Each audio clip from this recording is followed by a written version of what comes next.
Bismillahirrahmanirrahim. Assalamualaikum warahmatullahi wabarakatuh. Alhamdulillahilladzi arsala rasulahu bil huda wa dinil haqq liyuzhirahu 'ala ad-din kullihi wa kafaa billahi shahida. Asyhadu an la ilaha illallah wahdahu la syarika lahu wa asyhadu anna Muhammadan 'abduhu wa rasuluhu sallallahu alaihi wasallam. Allahumma salli wa sallim wa barik ala sayyidina Muhammadin wa ala alihi wa ashabihi ajma'in, amma ba'du.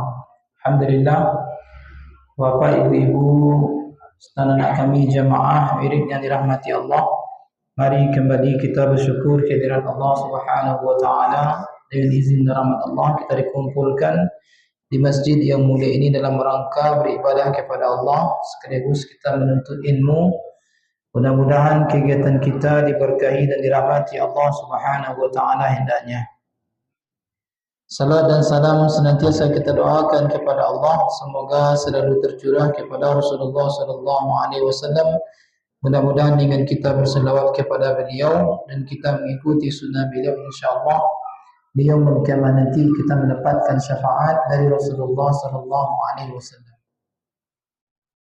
Bapak Ibu kami yang dirahmati Allah, sebelum kita masuk kepada bab mengkafani mayat sesuai dengan pertanyaan dari jamaah, Ibu, karena mungkin ada perbedaan dalam masalah uruf, dalam masalah cabang, maka pada kesempatan kali ini kita kembali mereview, mengulang kembali yang pokok-pokoknya, kemudian kita sampaikan pula bagaimana caranya, mungkin pelaksanaan. Ada perbedaan di beberapa tempat atau beberapa pemahaman. Intinya dalam hal memandikan jenazah itu dua.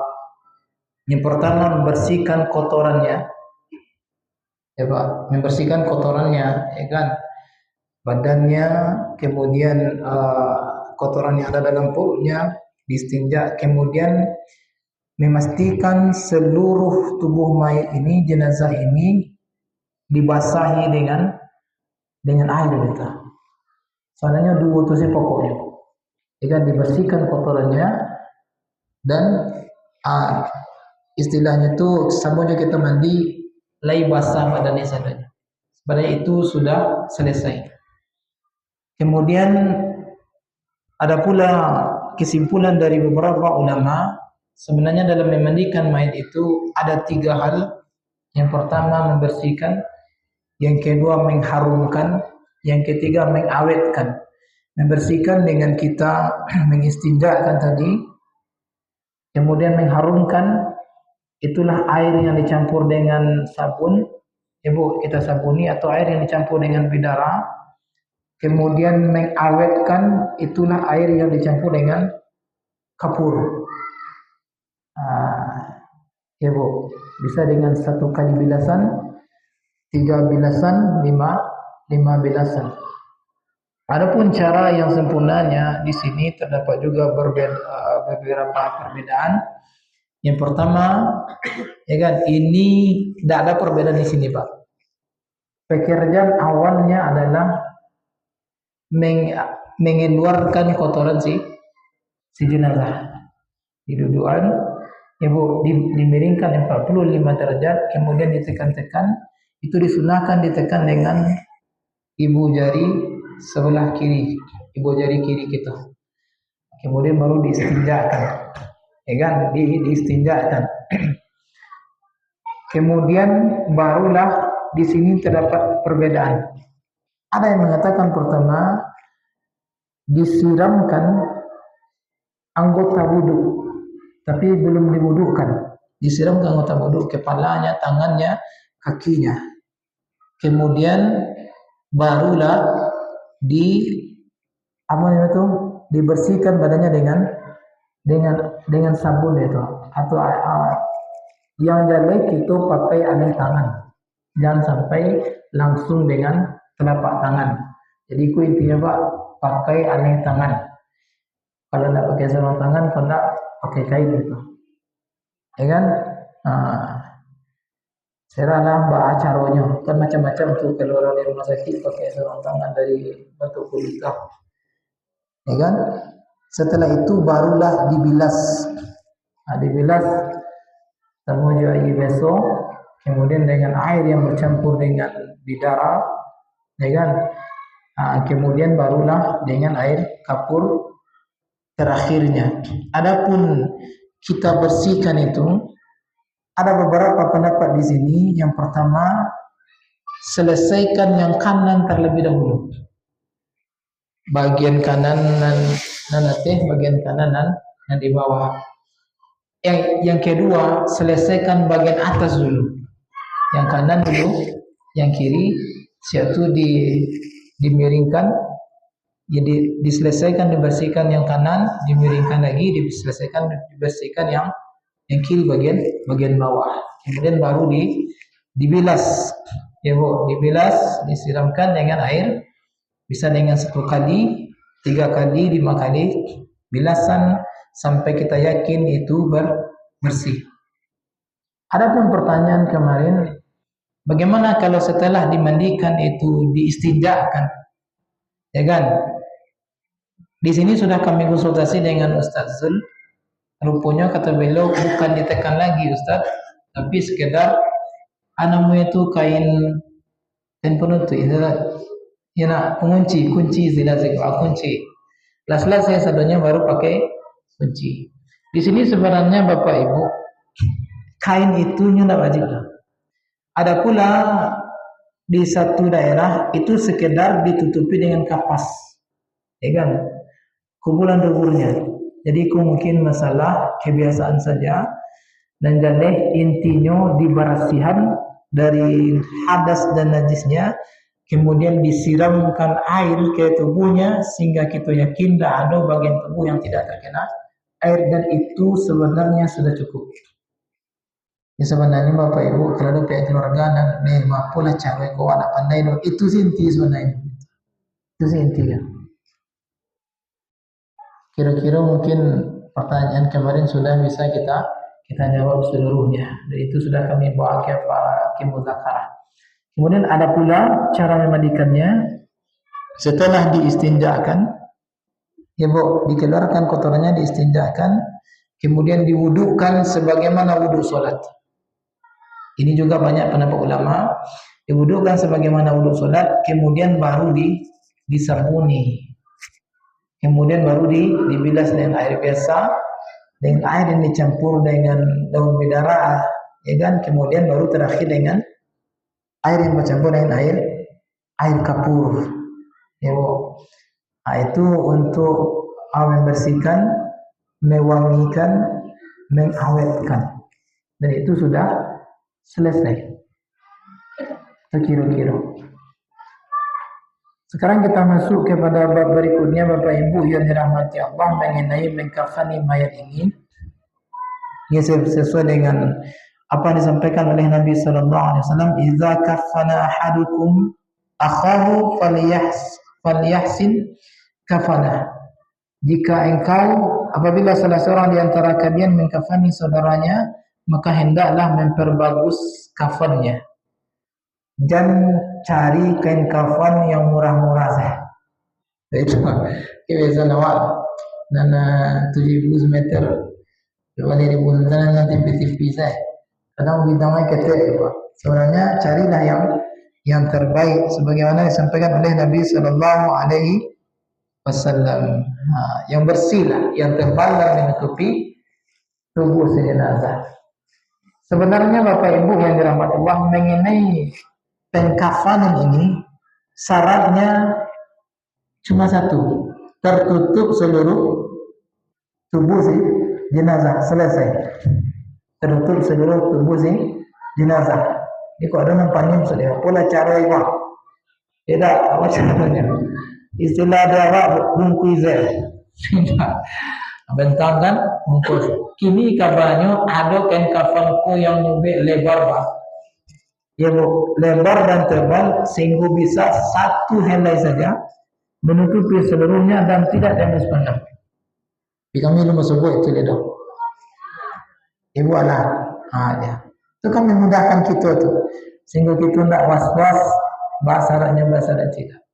Jadi sekedar untuk kita itu menutupi seluruh tubuh si jenazah tadi. Ya kan tentu kita tidak perlu bisa lebih dari salah satu kaidah usul fikih al-'adatu muhakamah, kebiasaan yang berlaku di masyarakat itu tentu yang kita jadikan perlu sandaran hukum agar apa? Agar tidak terjadi nanti itu desas-desus lah.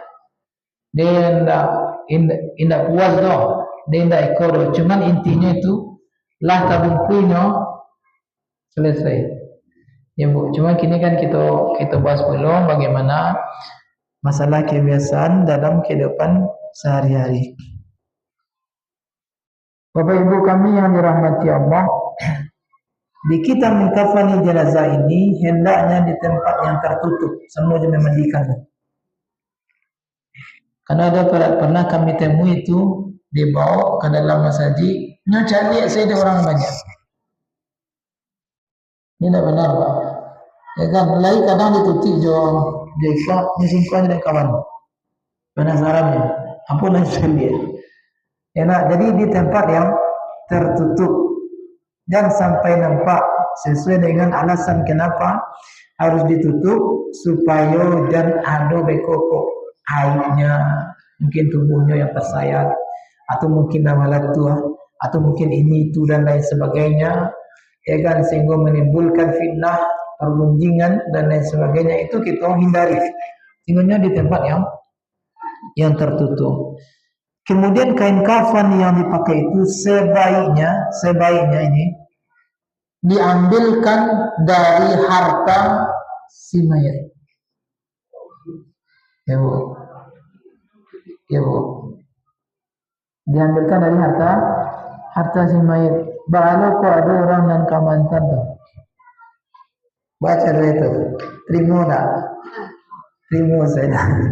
Aja ditolak buat dia. Jadi diambil dari harta si mayat.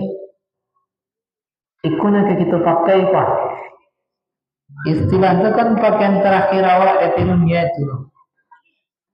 Ya bu. Rancak pakaian kalau pakaian paragian, wah kira-kira agak minder awak rasanya Pak. Rancak baju etek lah, sianu lagi mah. Apa tapi anak itu bela biasa tapi awak nak mencari. Itu kan pede awak dia itu.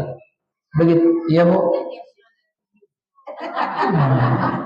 Tidak usah. Jangan lain. Cuman kita berwasiat saja. Kita berwasiat saja. Tidak usah dia siang-siangan. Mereka pananalah kemati saja. Jadi ini dimakruhkan ya Bapak Ibu.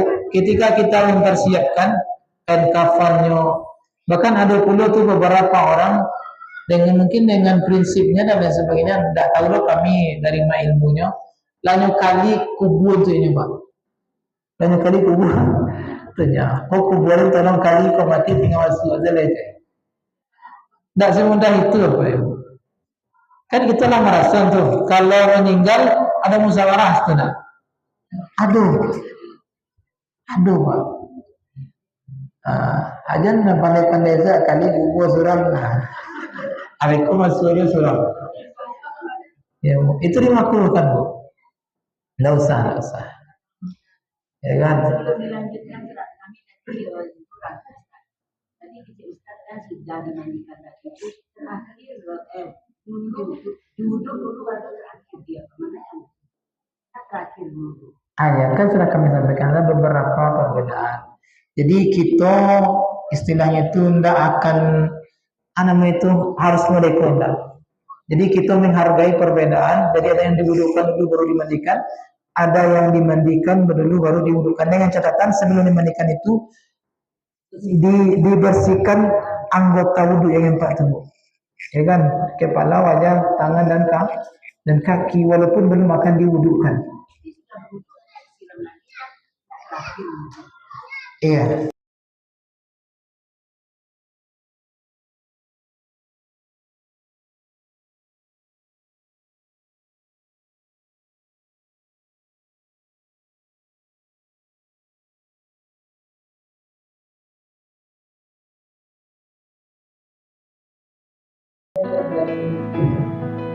Kemudian di yang terakhir baru di kaki.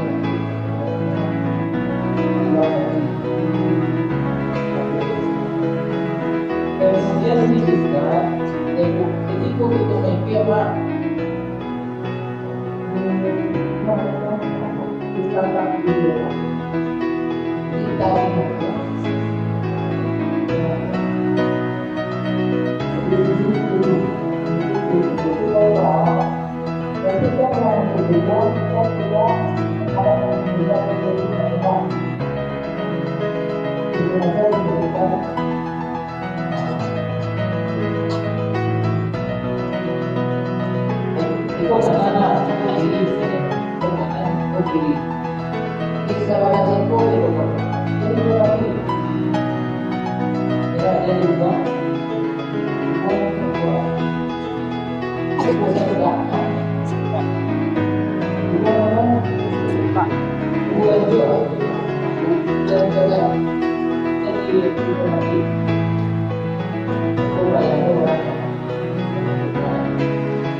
Siapa yang meletakkan azimah maka dia sunati.